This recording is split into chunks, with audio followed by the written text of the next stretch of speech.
All right. So today we are discussing hormones. So hormones gone wild and straight to your waist. Hormones is a really important topic because it impacts everyone throughout all phases and stages of your life. But we've come to find out that there are many people, unfortunately, that don't really fully understand all the hormones in the body, what it does, what it enables, how it allows your body to function optimally. So today we're going to get into some of that so that you can start to understand how to learn and speak the language of your body. So if we can go to the next slide, please. All right, so we always want to share this disclaimer that this webinar is for educational and informational purposes only. It's not intended to serve as medical advice, diagnosis, or treatment. This is a labor of love, right? We want to inform the community about their hormones. So any information that we shared here is based on current research, clinical experience, and functional medicine principles, but it should not replace guidance from your personal healthcare provider. You will receive a recording of this webinar, so look out for that as well, where you can read more in the disclaimer. But today, we're going to cover these top 4 things. So 1, the problem with hormonal balance. I know that's a discussion that people are having tons about, so we're going to hit that. We're going to talk about the hunger duo, stress and sleep, and the fat distributor. Then we're going to go into the secret of hormonal balance. So I know like that's what everyone's waiting for. Like, how do I balance my hormones? So it's going to be here in this webinar. We're going to tell you the secret to hormonal balance. And then finally, we'll share information about how we can help you get to that hormone balance that we're looking for. Special guest. Oh, and to add on top of that, we do have a special guest joining us today. He will be introduced later during the call, but we really wanted this to be informative and engaging, so we've brought in someone else to provide some insight, someone in the health community. So stay tuned for that. We just have so much goodness for you all today. All right, so first we want to kick it off with a poll. We want to hear from you. So I'll go ahead and kick us off with the poll. But the question today is, which of these struggles feels most like you right now? Are you feeling this constant fatigue, even when you're getting 8 hours of sleep, you just feel so tired? Are you having cravings and belly fat that won't budge? That chocolate looks great, right? Are you having brain fog or mood swings? Maybe you're feeling stressed and not able to sleep well, or perhaps you're experiencing PMS or irregular cycles or hot flashes. So just take a moment to think about what it is that you feel like you're struggling the most with, and we'll launch this poll, and we just want to hear from you. Let us know what you're feeling. Okay. I see some comments in the chat as well, so thank you for engaging the cravings and the belly fat, the brain fog. Someone said everything.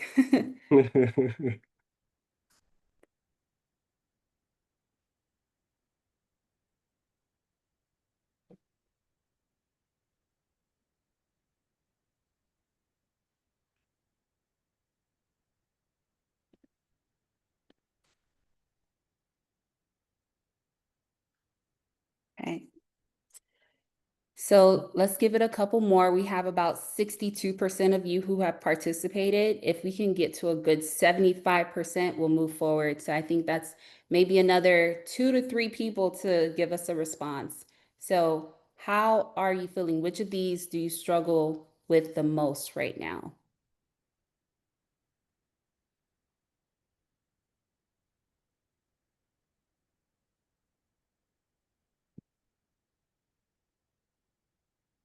Okay. All right, I'll go ahead and end the poll and show you all what you have responded to. So you should see the results now. We have as the top thing that everyone is feeling, or most people are feeling, is cravings and belly fat that won't budge. And that I didn't participate in the poll, but I raised my hands for that one as well. I know yesterday night at like midnight, I was eating something sweet. So I'm still working on me. The next one here was constant fatigue. So even when I sleep, and that's understandable, and just like the society that we're in and the running and moving and working. So definitely understand that. The next one is stress and poor sleep. Again, that's sort of aligned to the constant fatigue, right? And then tied for last place is brain fog and mood swings, or PMS, irregular cycles, or hot flashes. Good news is, though, that we're going to cover all of this today. So thank you for participating. I know you're going to learn a lot. All right, let's move to the next slide. Okay, so what is the big problems with hormones, right? Like, why are we having this hormone discussion? So we talked about some of these symptoms that seemingly, right, are normal. Sometimes you do have brain fog. You tend to forget a couple things. You are fatigued, again, which is understandable. We're going to work and we have our families. We're taking care of our kids. Mood swings, right? Like someone just pisses you off or cuts you off in traffic. That belly fat that a lot of people are experiencing, even though like you're exercising, you're eating well, you just have like this pudge on your belly, right? That's entering the room before you do. And then like the bloating, right? So this is a big issue because although it happens to a lot of people, it's actually impacting your health and it's impacting your ability to enjoy your life. So, like I mentioned, this looks like not having enough energy to spend time with your kids or your grandkids, or maybe it's like you struggling with cravings, even though you're eating healthy and on time, right? So that's another thing. Like you could be craving something because you missed a meal, but if you're eating on time and still having cravings, then that's something to look into. So a lot of people think that this is just like normal signs of aging, but that isn't always the case. So what's important to know here is that your hormones do play a really big role. And that's what we're going to highlight throughout this webinar. Like, how does your hormones impact your health? So here is just a slide to kind of show you like there are tons of different hormones in the body. This doesn't even begin to cover all of them, but we just want to list out some of the hormones that you may see in your body, right? So I think pretty familiar with everyone is insulin, right?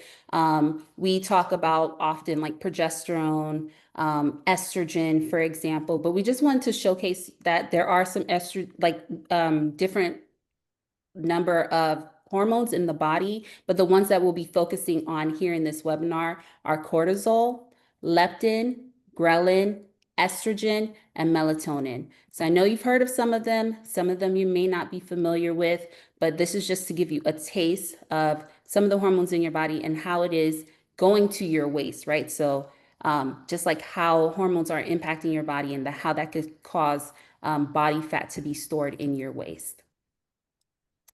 All right, so I'm going to introduce Samuel Louissaint. He's a double board certified medically and functionally trained nurse practitioner.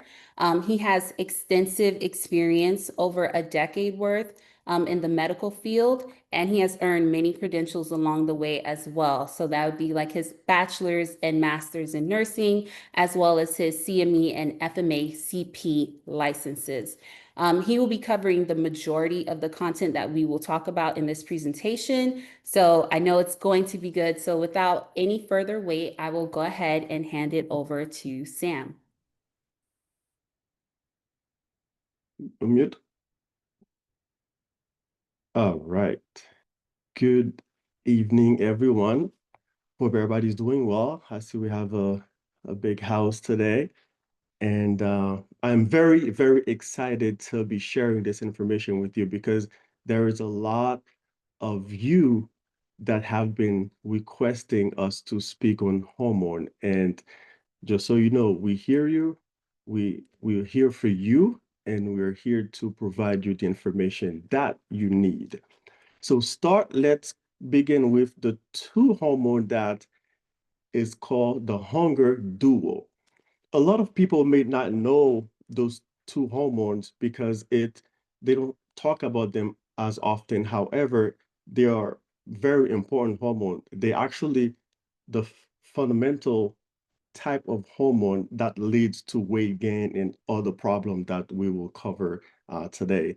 So the difference between the ghrelin and the leptin, in simple words, as you can see a traffic light, you see the green light and the red light. So the ghrelin is the hunger hormone.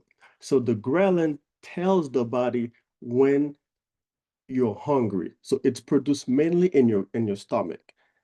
That's naturally when you're hungry, the ghrelin will say, hey, send a signal to your brain, sir or ma'am, I'm hungry, give me some food.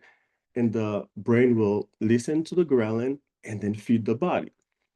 However, when your stomach is full, then the ghrelin levels start declining and the leptin levels start rising. That's when the leptin, which is the satiety hormone, will send a signal to the brain to say, hey, sir or ma'am, I am full.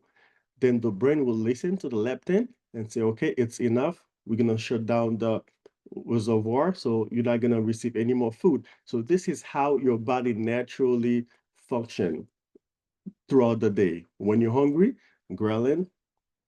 When you're full, the leptin. As simple as that. Now, how do those two hormones affect your weight and other hormonal symptoms? Well, let's start with this. If you find yourself craving for food and eating late at night, then that's telling you your ghrelin is at a high level. And sometimes you want your leptin to discipline your ghrelin, basically to tell your ghrelin, hey, you've had enough, so it's time to stop. And the leptin will rise as the ghrelin goes down. However, a lot of us, that includes myself, and my wife just mentioned how, she was not eating as well a night or so ago. So it's unfortunately normal for the type of life that we are living in because you're so busy. What we do is that we tend to satisfy our cravings over what our body actually needs. So what I mean by that is when eat, you eat because the main reason you eat is to fuel your body, to give your body the natural um, protein or minerals or vitamins, all the good nutrients that your body needs to function, to be energized, and then to take care of you. However, we tend to lean on the cravings where we are satisfying ourselves with cravings, and then we are not prioritizing the right type of food that our body is asking. So when that happens, you not only you're going to overeat, but also you're going to gain the weight, as well as your insulin level will start rising. Because when you eat certain food that your body does not want, and you're eating it just to satisfy yourself, then your insulin level, which is another hormone, we're not going to talk about it, but it's a very important hormone. There's so much to talk about it. So I'm just going to mention it throughout the webinar that insulin level will start rising. And then now what happened is that your leptin is now, your body is not responding to the leptin response. So whenever your leptin say, hey, brain, I'm full. So the brain will be like, what? I can hear you, because the ghrelin is taking over with the type of food that you eat, unfortunately. Now, this is a big hormone that a lot of people, for some reason, they are not aware of. It's the GLP-1. I know a lot of people, when they hear GLP-1, they think about Ozempic, which is a medication, Mounjaro, and Wegovy, all those type of medication. That is right. However, here is the truth behind GLP-1. Your gut has GLP-1. GLP-1 is a gut hormone. So what the GLP-1 does to your body is exactly what the medication that they are advertising does to your body. So our GLP-1, which is the gut hormone, it activates after you eat. So what your GLP-1 does from your gut is, number one, it reduces appetite, because after you're done you eat enough food, then the GLP-1 will send that signal to say, hey, let's start slowing down now because we have enough food. It's enough. And the GLP-1 works really well with the leptin. So whenever you have leptin resistant, that will interfere how well your GLP-1 hormone works. So by taking care of your leptin, you're also taking care of your GLP-1. The second thing that the GLP-1 does into your stomach, it slows gastric emptying. So what I mean by that is the food that you eat, it goes down to your stomach, and then from the stomach it'll break down, so you can get rid of the bad pathogen and get the good fat, the good nutrient so you can start absorbing. So the GLP-1 slows it down. Why? Because it, it's protecting you. It want to make sure that that you're still full. It's not time to eat yet. So it's gonna decrease very slowly. And the third role that the GLP-1 does is boosting your insulin release. So the GLP-1 works collaboratively with your pancreas whenever you eat anything sugary or anything with a high blood sugar level. So the GLP-1 will say, hey, pancreas, we got some sugar here, come and give us a help. Then our insulin will come into our cells and transport the glucose into your bloodstream so you can use it as energy. And also remember that the insulin stores fat as well. So this is what our gut does for us. We were born like this.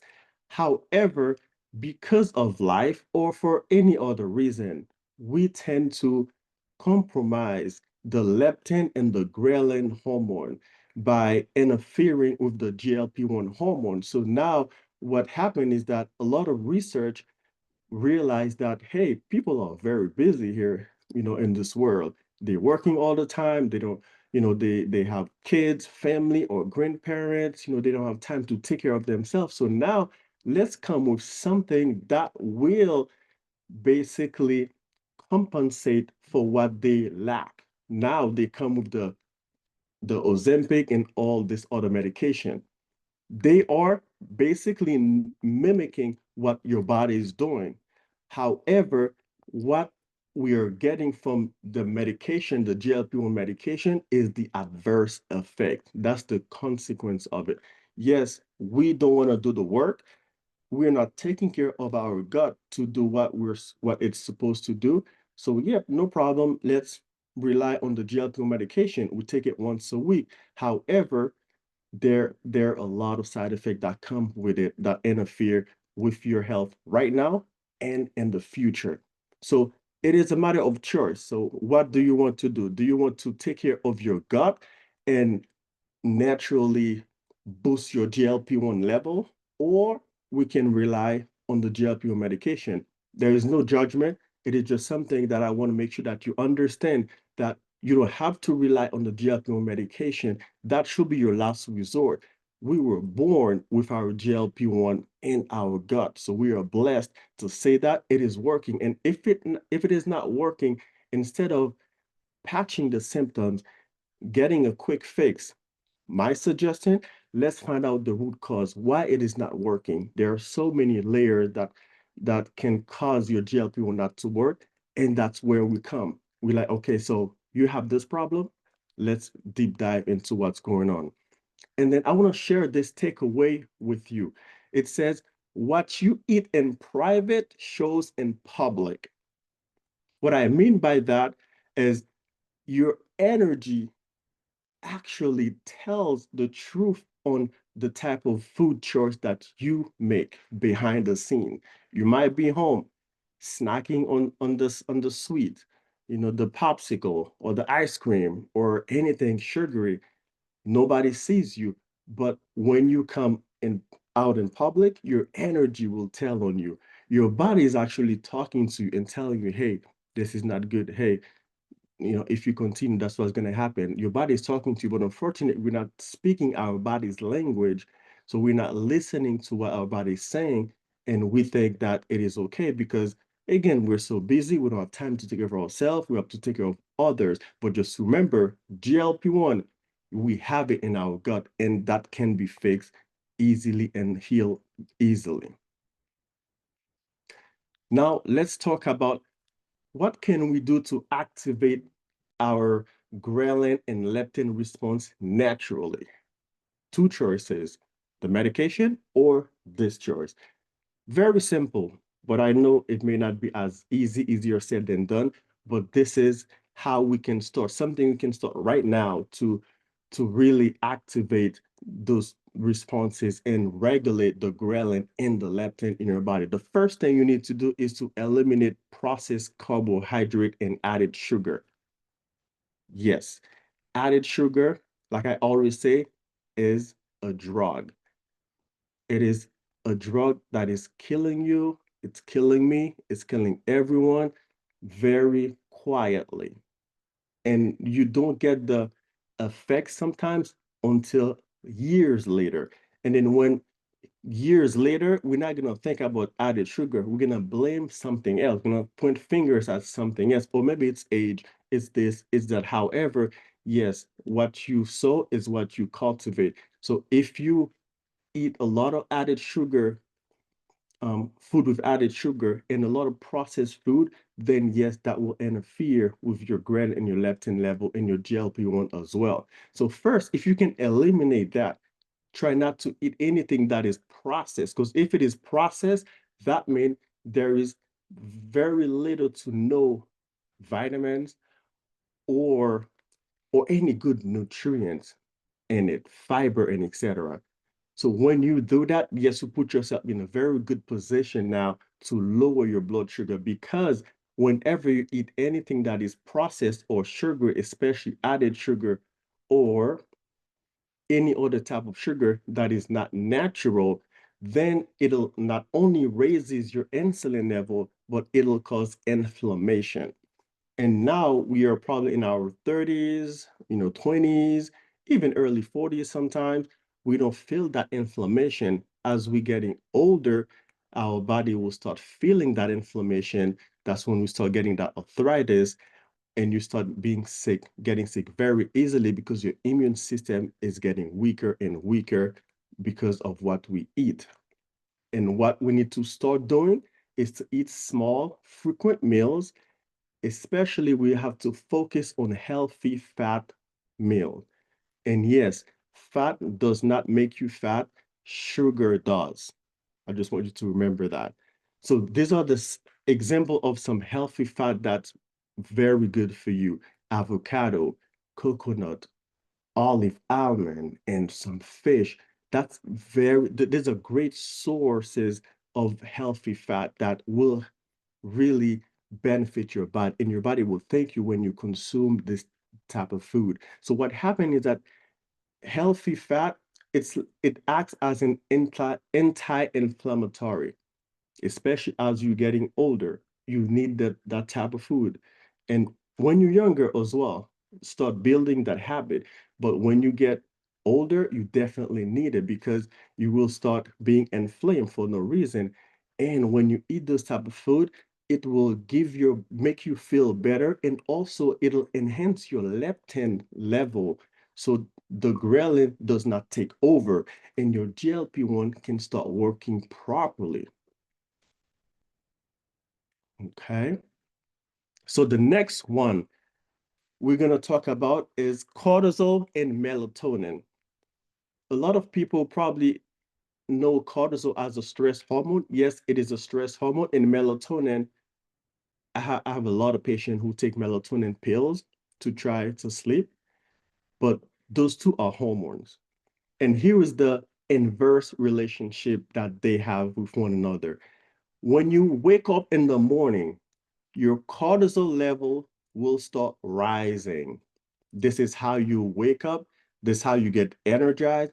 This is how you start your day. You got the energy, and let's go. And then throughout the day, your cortisol level needs to sustain at a high level so you can stay awake, so you can be focused when you do your work and continue with your daily activity.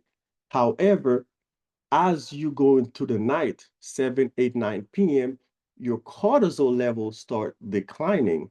That's natural. That's what we want the cortisol to do. And as your cortisol level is going down, your melatonin now is going up. Why? Because the melatonin is the hormone that's preparing our body to rest and sleep. And rest and sleep is very important for growth hormone and a lot of repairs in your body.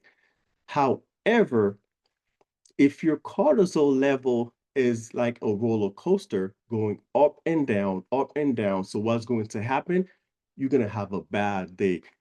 Maybe you will wake up very sluggish. You're like, man, I didn't have a good night's sleep at all. So what you're going to do is probably lean on caffeine or anything that will give you that quick boost because your cortisol level didn't rise in the morning, but there's a reason behind it. And when your cortisol level is out of whack, it affects your melatonin. So not only during the day, you're gonna feel very drained, like you tired, wired, your mood is all over the place. People might think that you're not nice because you're just off. And at night, it'll be the same as well. It'll keep you awake because melatonin will not go up until cortisol level goes down. And unfortunately, the cortisol has more power than the melatonin, which is sad. And here is the problem. Now, let's start making the connection between the hormone that I just spoke about and the cortisol hormone. So high cortisol keeps your blood sugar elevated. When you're in stress, your blood sugar rises. Normally, it's acceptable. Why? Because cortisol is the stress hormone. Let's say, for example, I don't mean to trigger any past or any past trauma, but let's say if you see there is a fire close by, what the body is going to do, the brain is going to send the signal to a gland, two glands called adrenal glands. It sits right on top of your kidney. So this adrenal gland will get a message from your brain, say, hey, stress, there is a fire, there is something urgent. Let's get that energy, emergency energy to get out of here. So what happened during that process, your adrenal gland will shoot cortisol, and your cortisol hormone will knock on the door of your liver. Be like, hey, liver, I need some energy. I need glucose because our body's emergency urgency type of energy is glucose, and the liver stores glucose. It'll release the glucose to your body, and that's how you get that quick response. You get that reflex. Hey, okay, so let's go, let's run. That's when sometimes you might see yourself doing something. You're like, oh man, I didn't know if I could do that. Like this wall is so high, and I was so stressed. I just jumped the wall like out of nowhere. So that's what happened, and that's natural. However, imagine that you're relaxing just right now, you're chilling, and your cortisol level is still high. So what it's telling your body, there is an urgency. Where is the urgency? Nowhere. So what happens? Your blood sugar stay rising, and your brain is hates high sugar level and low sugar level. Sugar is very toxic to your brain. So whenever your brain sees sugar in the body, it freaks out and then it knocks on the door of the pancreas to release the insulin to start regulating the blood sugar level. So if your blood sugar continues to be high, then what happened is that you will start storing some fat. Why? Because your pancreas will constantly send insulin over insulin to regulate your blood sugar. And then over time, you will have something called insulin resistance, where your body is like, okay, you know what? I know you, I'm used to you, you're not gonna do any effect on me. So then that's how your body start building that fat. So it is really key to keep that cortisol level in check. And this is with pleasure that I'm going to introduce Coach Trey from G2 Fitness. He's the subject matter expert on fitness, and he will share with you some tips on how to reduce high cortisol level, because I know you're talking about the craving. Yes, high cortisol level we cause craving, because when the cortisol is high, it needs sugar, and when it goes to your liver and your liver does not have enough sugar because your cortisol level takes so much sugar out of the liver, then you're gonna need to replenish, right? And then what's gonna happen? Send signals to your brain, I need sugar. Then now you start craving for sweet. You start craving for sweet. That's the cycle. So Mr. Trey is going to look at how all of us, including me, can control that stress level in another lens. I'm going to give it away to Mr. Trey. All right. Thank you, Sam. I appreciate it. So Sam broke down cortisol and melatonin, and I want to talk about how your fitness level directly affects both your cortisol as well as your melatonin levels and what they can do for you. A lot of the things that I've learned over my duration within the fitness business directly correlates with a lot of stuff that Sam is talking about from the medical side as well as the fitness side. So I just want to give you tidbits of how you can manage both because they're directly conjoined. I want to go ahead and bridge that science that Sam gave with something really practical about how your daily movement and fitness habits can directly support your healthy stress levels and get better sleep as well when it comes to melatonin. So I want you to think of this as giving your hormones the environment that they need to work for you and not against you. Picture this, you have a brand new 2025 pickup truck parked in your driveway, right? And then you have a 1960 pickup truck parked right next to it. It's been sitting there for over 40 years. It's rusted out. Now, both of them have an engine. One has a brand new engine, which represents you taking care of your body. And the other one represents it's still an engine, but it hasn't been taken care of so much. So you have a gas can, either cortisol or melatonin that's in it. Now, if you take that fuel and you put it in that brand new truck, it's going to crank up and it's going to go right away. It's going to do everything that you need it to do. And then you take that same fuel, whether it's the cortisol or the melatonin, and you put it in that car that hasn't been taken care of, that truck that hasn't been taken care of, it's not going to fare so well. So I just pictured that. And that's what I want you to think when I say this is giving your hormones the environment that they need to prosper and work for you and not against you. Now, a lot of people think of exercise as an automatic stress reliever, but there's a catch. Just like Sam alluded to earlier, too much intensity from the fitness side, too much intensity for too long can actually raise your cortisol levels. And the sweet spot with that is moderate rhythmic activity and things like brisk walking, cycling, mobility flows. These movements, they calm the nervous system while still giving you the physical release that you need. Just say 20 to 30 minutes can help bring that cortisol level down and boost your mood. Now, when it comes to resistance training and strength training, that can actually build resistance to stress. For instance, go directly back to the example that Sam gave when it came to the fire. If you see a fire, your cortisol levels are going to spike, and that's going to give you the stress, and your body is going to have a direct reaction to that. So in this instance, from a fitness standpoint, the more resistance training you do, the better your body is going to react to that stress, and your cortisol levels won't spike as steadily or as quickly, I'd say. And you'll have a better reaction, and that cortisol level will come down a lot quicker.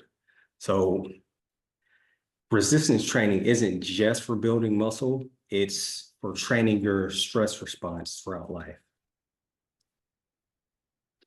Now, let's shift to the melatonin point, which Sam covered earlier, is the sleep hormone. The biggest mistake I see people make is doing late workouts closer to bedtime. That'll keep your cortisol level high, and it'll actually delay your melatonin release, which makes it harder for you to wind down in the evening if that's something that you do. Now, if the evening time is the only time that you can train, choose movements, restorative movements, do light yoga, you can do some stretching, you can even do breath work, like breathing, like a 2-minute breathing count to calm you down, to release melatonin, and that'll help ease you into the evening. This tells your body it's safe, which allows the melatonin to do its job and prepare you for sleep. On one of the simplest but most powerful tools you can do or utilize to get better sleep is movement in the morning, outdoors, when you get natural sunlight and movement early in the day, even if it's just 10 to 15 minutes of walking or any kind of mobility movement. It helps set your circadian rhythm. That regulates the cortisol in the morning, and it signals your body to go ahead and release that melatonin naturally in the evening time. It's free, it's simple, and it's one of the most overlooked fitness tools that you can utilize. Finally, fitness isn't only about pushing your body. It helps you with recovery, which is just as important. Shallow stress breathing, like if you find yourself like panicking throughout the day and you're stressed and you start like that heavy breathing, that elevates your cortisol. You might not realize it, but that actually elevates your cortisol levels as well. So using like a 2-minute breathing block, or you give yourself a rhythmic breathing that you can do throughout the day, that'll help you get ready to release that melatonin in the later evening times. That lowers the cortisol and primes your body for sleep, restorative sleep. So to wrap up, fitness and hormones are deeply connected. Movement, it helps regulate the cortisol. Strength training builds the strength and stress resilience. And your daily habits, from when you exercise to how you breathe to getting that morning sunlight, can all set a stage for better melatonin release and cortisol decrease. Think again, those two trucks at the beginning, the environment that you give your body to utilize those two hormones, the better off you are. It's not just something that'll help you get rid of calories, which everybody focuses on, burning calories day in and day out. It's another one of those levers that we can utilize to balance stress and recovery. And when those hormones are balanced, your body and your life just seem to work better. And I'll leave you with that, and I will turn it back over so you can cover the estrogen portion. All right, thank you, Coach Trey. That was good. I learned a lot too on that. We have just one more hormone that we're going to cover. We do have that secret power move that's coming up, so stay with us. Hope this has been good for you guys. We're going to get into estrogen, but stay tuned for that secret power move. Okay, so estrogen, a lot of us have heard about it. There's tons of women on this call, so I know a lot of us are familiar with estrogen. It's the body's primary female sex hormone, although men can also produce it as well. So estrogen is mostly made in the ovaries, but what people don't know that it's also made in fat tissues and as well as in the adrenal glands. So estrogen helps us to regulate a lot of the different body functions, right? Like I think most common that we know about is our reproduction system, but it also helps with your bone strength, your mood, and your brain function. And it also influences where fat is stored in your body. So you can think of estrogen almost like as a traffic controller for fat. It tells the fat where to go. Is it going to go to your hips, your thighs, your butt, your belly? So that's sort of like how we can also think of estrogen, right? There's 3 main types of estrogen. You may have heard it called like E1, E2, and E3, but each type of estrogen plays a specific role throughout the woman's life, right? So typically E2, which is called estradiol, is most present during your reproductive years. That's what's going to influence the menstrual cycle and regulation. It's going to influence fertility, and it's also going to influence fat distribution. You also have E1. E1 is estrone. So estrone is the main estrogen that your body produces after menopause. And this one is actually made in the fat tissues.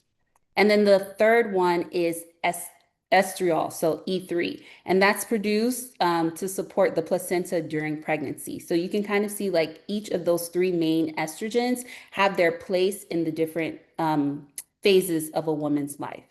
So now if you look at the chart here on the right side of the slide, you'll see how the estrogen changes the woman's body across the life. So at puberty, we have that estrogen is rising, and then the fat here is being more stored in the hips, is being stored in the thighs, is being stored in the breast.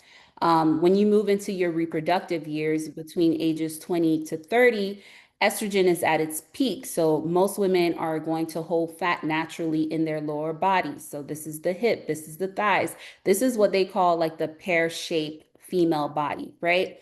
But then as estrogen begins to decline in the late 30s and 40s, this is when you're hearing the terms premenopause as well as perimenopause. So then the fat distribution is now shifting.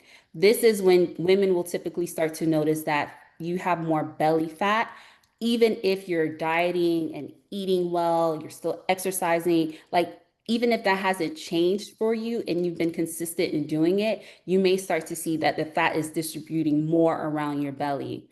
By the time you're in postmenopause, age 50 and up, estrogen is much lower in the body, and belly fat just becomes more common.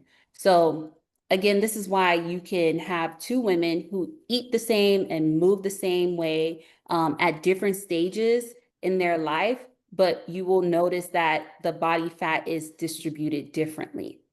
So you have that estrogen can be too high in your body, you can have it be too low, and that is associated to different types of symptoms. So let's think about when the estrogen level is too high. You can see that you may be experiencing more bloating in your midsection.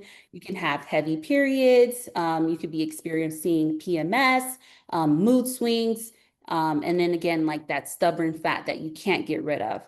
But on the opposite side, if it's too low, then it shows up as symptoms like hot flashes, right? Night sweats. You may experience vaginal dryness or just have a poor mood. And again, like the weight is shifting towards your belly. So that's that apple shape.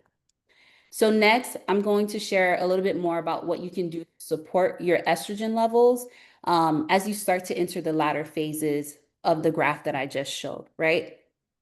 So once estrogen levels start to decrease, especially around perimenopause and menopause, the body is going to need more support from you. Like you have to take more of an active participation in the foods and the lifestyle choices that you make. So on the left here, we have food like phytoestrogens and nutrient support. So phytoestrogens are like plant-based estrogen compounds that you can find in food. So that could be like in flaxseed, in soy, in lentils, and like really like dark green vegetables like Brussels sprouts, for example. So these act like natural estrogens in the body and give your body that extra support that you need as your estrogen levels decrease as you continue to age. They help to take some of that like the edge off of like the hot flashes that you may experience later in life. So if you can support your body with a right diet, that will help. You can also change lifestyle habits. So, you know, Coach Trey just mentioned this, Sam has been mentioning it throughout this webinar, but exercise, sleep management, stress management, is all important, right? Because it's going to, like I mentioned before, estrogen impacts different functions in your body. It's not just reproductive. So by doing these lifestyle changes, you'll be able to influence and be able to protect your bones, right? It protects your heart. It improves your mood. So doing things like weight-bearing exercises is going to help keep you strong, right? And sleep is so important. Sometimes I think about little kids who fight like the naps that their parents put them on, and it's like just go to sleep, because at our big ages now, like I would love to take a nap, right? But it's not as easy to do. But taking Okay. really intentional about your sleeping pattern is going to help your body recover. So that's what I want to share here. These small daily habits, they're non-negotiable. We should be doing these things. And Sam is now going to start sharing that super power move that we all need to balance our hormones.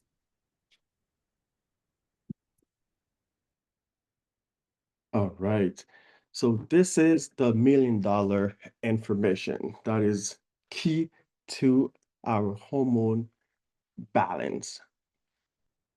So we have the power move. So as we're looking right here, we see our liver, and then we see our gut and our kidney working as a team. So the natural process for your body to detox hormone, whether you have too much hormone or too little hormone, is very key.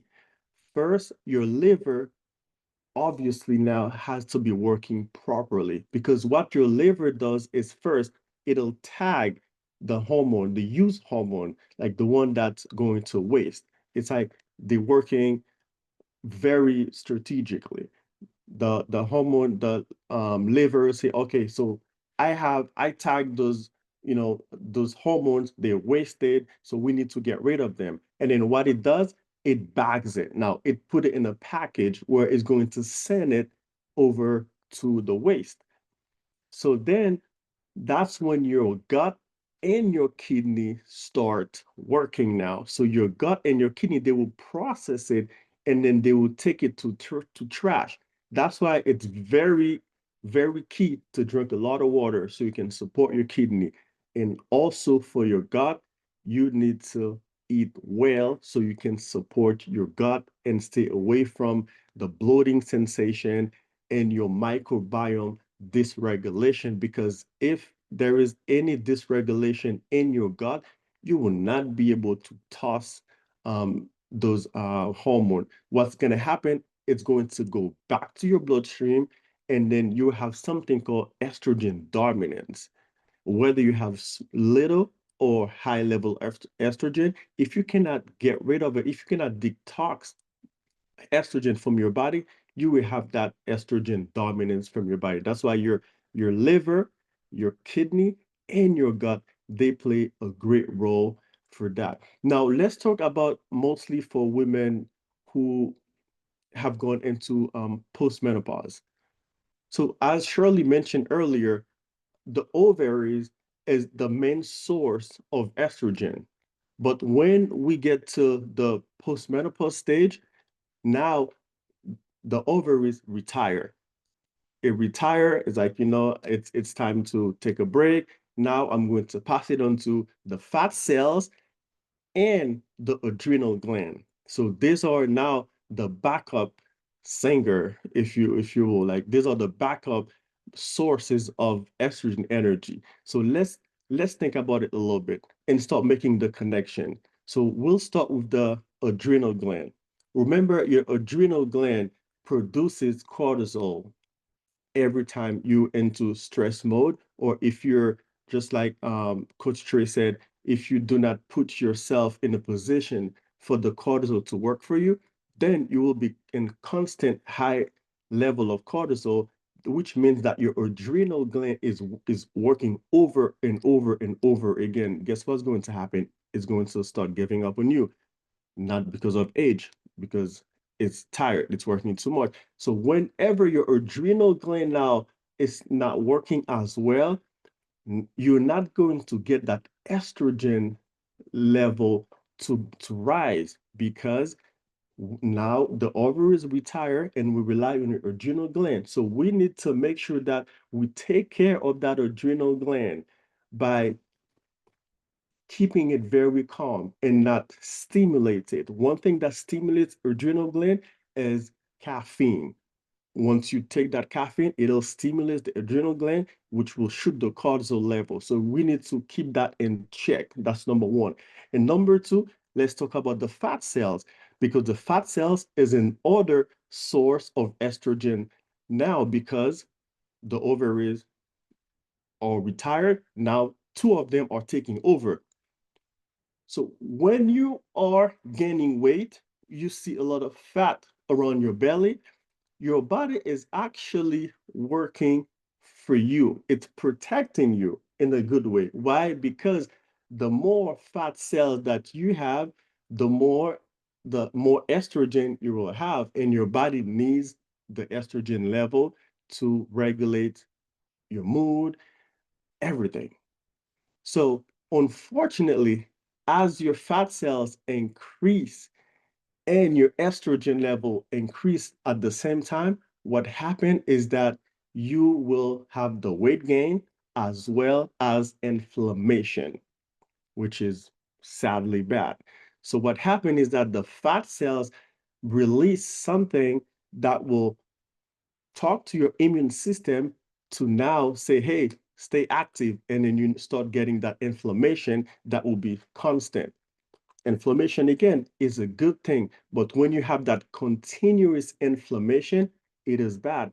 It's like basically you have a house or you're in an apartment and you turn the light switch on. You have lights. We need it at night. But when we leave the house, we go to work, or when we go to bed, most of us will turn the light off and turn it back on when needed. However, if you keep that light switch on at all time, now your bill, your electrical bill will be high. So that's the same thing that's happening into our body. We start being inflamed, and now we have that arthritis, and we have the insulin resistant, which can lead to diabetes, even hypertension, and all those type of problem that we are trying to get rid of. Now, what can we do for your liver? You need to stay away from anything that will overwork your liver. For example, it's the alcohol and the fructose. These are the two big problem that interfere with the liver. Why? Because alcohol and fructose, they both metabolize in your liver. And whenever you consume alcohol or any fructose, your liver will be in tunnel vision, focusing on metabolizing the alcohol and the fructose, and everything else, they don't care. They will take care of that later. But that's when it's bad, because if you keep your liver busy metabolizing those two, then it'll mess it up. That's how people sometimes they have the alcohol fatty liver disease, and also the non-alcohol fatty liver disease, because of the fructose. And people tend to focus more on alcohol and say, yeah, I don't drink alcohol. I don't even drink wine or anything like that, so I'm good. But the fructose is as bad. Where do you get fructose? You get fructose from processed food. If you go back from the very beginning about not eating processed food or added sugar, that's where fructose come from. Like people say, if nature does not make it, do not take it. That should be your red flag right there. And this is how we somehow start getting that fructose into our body and messes up with our liver. And other type of sugary or syrup that has fructose, and a lot of people, they don't know, is agave. I don't know if you're familiar with that. It's sweet, but it has a lot of fructose in it, and you need to right now limit it or get rid of it if possible. Now you may ask yourself, then fruit produce fructose. So we get fructose from fruit. It is good. Fruit is good. Not much of fruit, but I'm talking about enough fruit. Why? Because when you take fruit, not only it's natural, but also you get the fiber out of it. So your body is able to now metabolize it better. That's why the fruit naturally is good. And the second part for your gut is constipation. Patient always come to me and say, when I ask him, how often do you move your bowel a day or a week? They'll say maybe every other day or 3 days, and 4, or sometimes, yes, they are constipated. That's a big problem. It is not normal. I know we may not keep track on how often do we move our bowel. That is key to detoxing the estrogen level, because by moving your bowel, you're getting rid of the waste, the estrogen waste.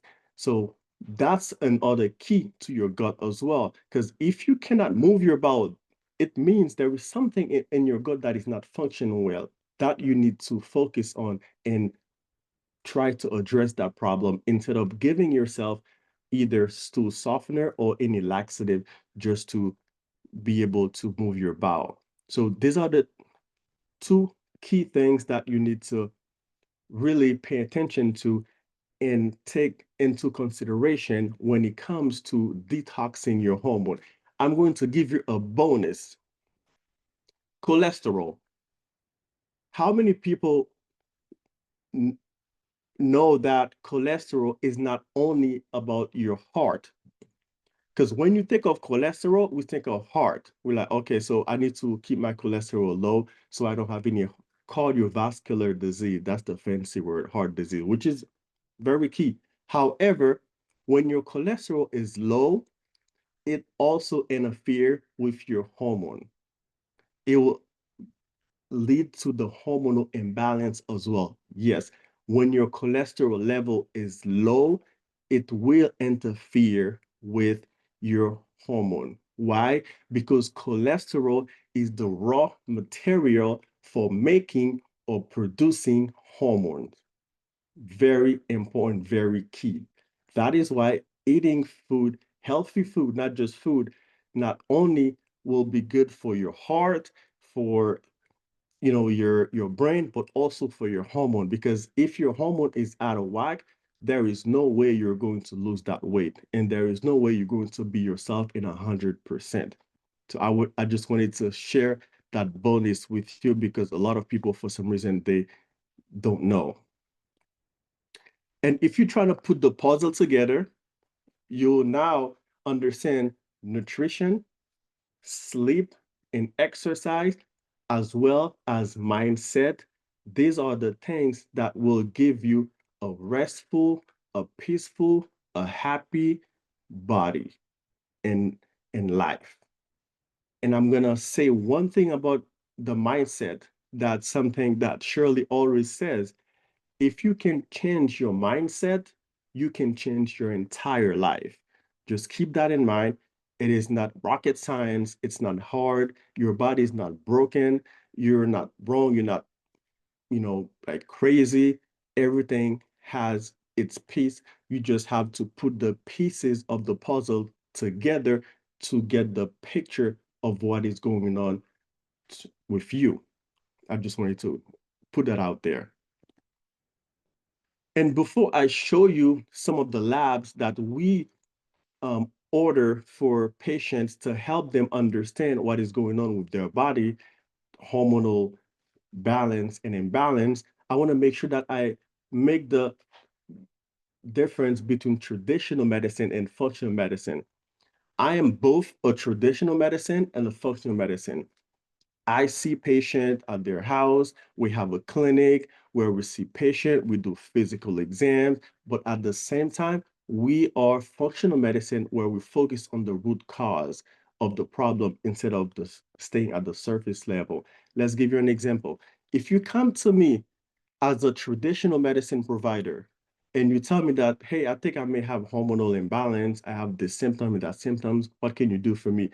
Our protocol will be, hey, let me order some basic labs. Let me check your thyroid level, your T3, your T4. Oh, your thyroid level is normal. Maybe I can check your vitamin B12 and see what's going on. If you're losing weight, then I may do some more tests. So thyroid is a hormone. So that's what we are trained. We just know this is where we go. However, for the functional medicine part, we go deeper. We don't just look at your thyroid hormone because we know you have more than your thyroid hormone. You also have your sex hormone that I need to know what is going on. You also have your cortisol hormone. I want to know when you first wake up, you don't feel energized. You feel like you need the coffee to start your day. I need to know why. So that's when we test for your cortisol hormone test. And then also the adrenal hormone. We want to know how well your adrenal gland is working to produce cortisol, because we know, especially when you get to the menopause, we know that your body will lean on your adrenal gland as well as your fat cells to produce estrogen. So we want to know that level. How is it doing? Also, we want to know how is your body getting rid of hormone? Do you have a barrier? Is there like, are you naturally removing it, or is there something that's blocking you? Is it your liver? Is it your gut? Is it your kidney? What it is? That's how we go above and beyond. We order advanced lab instead of the simple labs that primary care provider will order to give you a bigger picture and put the pieces of the puzzle together and letting you know exactly what is going on and how to address it, the root cause, not just the symptoms.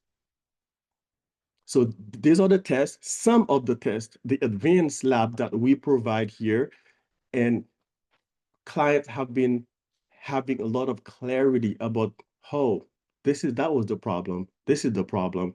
Okay, so they keep saying my thyroid level is normal, then I don't have any problem. I need to eat well, cut on sugar, this and that, and I'll see you later, or let's do a follow-up, or maybe I'm gonna give you some medication so you can start feeling better. But for functional medicine, we try to stay away from medication because we know it's the last resort. What the medication can do, our body can do it as well. It's because we're not using it, we're not taking care of our body, then now we lean on medication. But naturally, we can do the same, we can heal our body even better than medication because medication comes with side effects. So the first lab, as you can see, is the cortisol awakening response. That test, what it does, if someone comes to me and say, hey, Sam, I don't know, every time I wake up in the morning, I feel so tired. I didn't sleep well. I need my coffee. I got to go to Dunkin' Donuts straight up and, get my coffee or my soda or any or 5 Hour Energy, something. I need caffeine to function throughout the day in the morning. And I say, you know what? Maybe your cortisol level is doing something within the first 1 to 2 hours because naturally your cortisol level needs to go high so you can start functioning. That will be the test for you. The second test, which is the adrenal test. If you tell me, man, you know what? I wake up pretty good. I don't have any problem waking up. I start my day no problem. But when it comes to 11 noon, man, I have no energy. It's like I'm running on zero. Like, what's going on? I'm like, okay, so maybe you need to test your adrenal gland so I can see the daily cortisol level. Because your cortisol level, once it goes high, it has to sustain. When it sustains, that's telling me it's working fine. But if it keep dropping like a roller coaster up and down, then we need to know the root cause, not just, hey, here is that boost, here is the B12 shots, or here is that medication that will give you, the energy that you need. No, let's go deeper into the root cause of your problem. That's the test that I will order for you. The next one, the hormone metabolite, that does not only test your sex hormone, because your sex hormone tells a lot about you, a lot. But also, I want to know, how are you detoxing your hormone?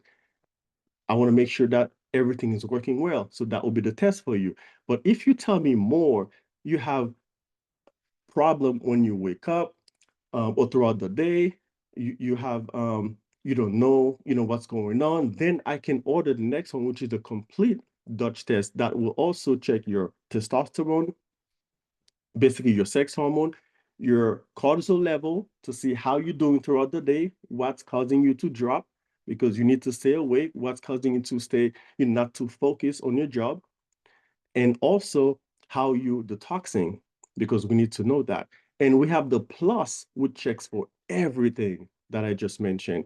And then some people may say, hey, you know what? I've been taking GLP-1.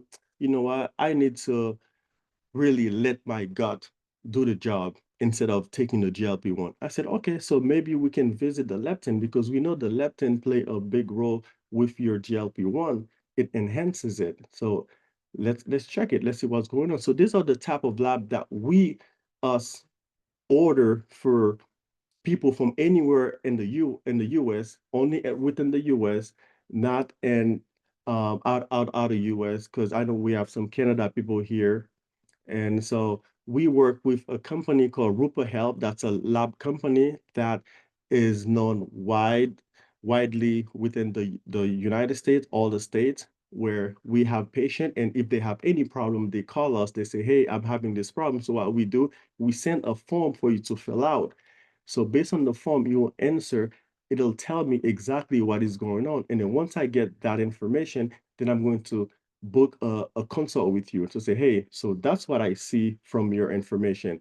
What else would you like to tell me? And then based on all the information that I receive from you, I'll be able to tell you, hey, this is the test that you need.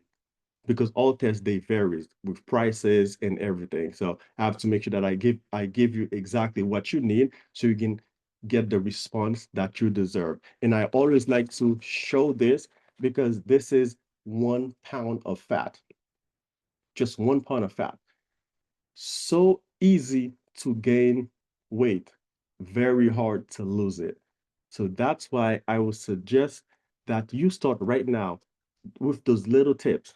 You have to start somewhere. The same way, let's say if you have a bad habit, over time, it'll catch up to you. It's the same when you do the opposite. If you start doing something good, you wake up in the morning, stay away from the caffeine, at least for the first 1 to 2 hours, or start eating some healthy fat, start exercising or join a fitness club, and keep moving and make that cortisol level work for you and not against you. That's something that will help you in the long run, because before you hit menopause, then you already train your body well, so your body is ready, because your body is learning from you. And once the body learned the bad habit from you, it's going to be hard for you to break that cycle, because every time you're going to change it, if you don't have the power, the enthusiasm to change it, your body's going to say, hey, that's not what I'm used to.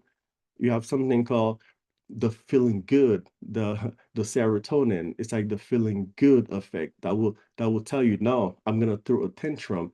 This is what that's not what I'm used to. I need what you used to give me. So that's when you need to take your time and meet with someone who can help you, who listens to you and look at the entire picture, put the pieces of the puzzle together in order to give you the response that you have been looking for and you have not gotten any response for. So that's basically it. And if you have any questions, I am more than happy to answer them. And thank you all again for staying